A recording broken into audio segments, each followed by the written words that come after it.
Hey, welcome back to another episode of Math in the Wild, looking to answer the question of what kind of difference in wages are you going to see for male versus female workers when you include tenure in the mix and try to adjust for that.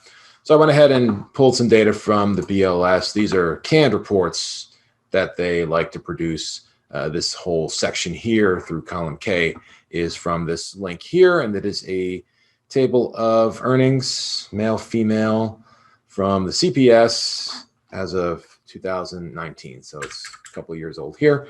And then I pulled some tenure numbers that I could find for the closest matching year that was convenient here. So this is the 220 average tenure, male versus female workers. So if you adjust for tenure, do you still get a gap in income between males and females of 20%, roughly 80% ratio nationwide?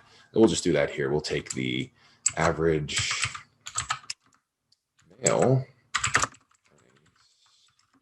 per year of tenure.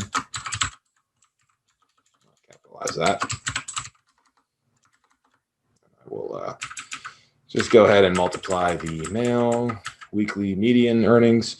Median is a good number to use because if you use the average earnings, it's going to be really skewed by Warren Buffett and Bill Gates and people like that. So we're just going to take the yearly income of a male in each of these age groups. Just drag that down. Same thing for females.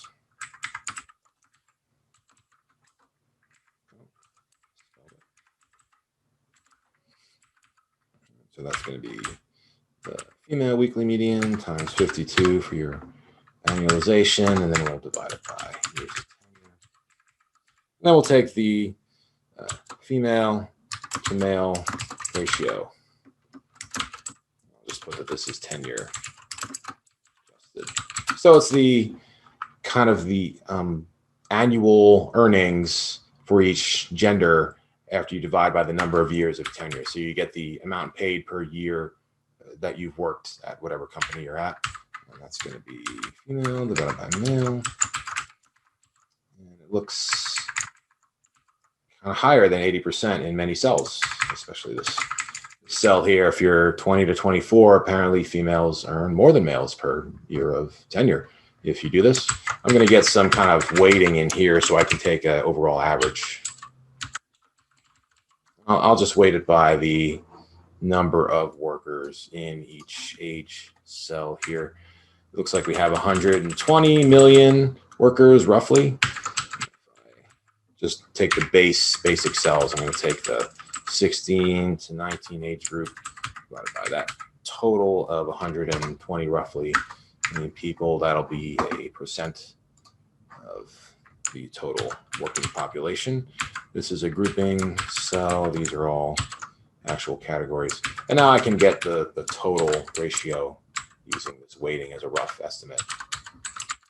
There'll be some zeros applied that won't impact the calculation. So this times this give me a 90% ratio. So it looks like women still earn less than men by about 10% if you adjust for differences in tenure.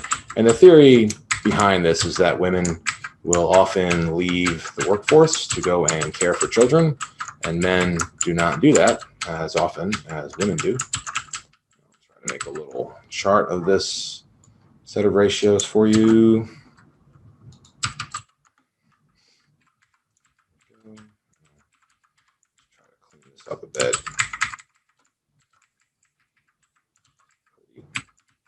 That should be a percentage. Now we can just insert a bar graph.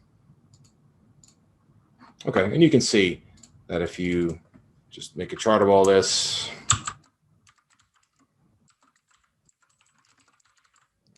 title,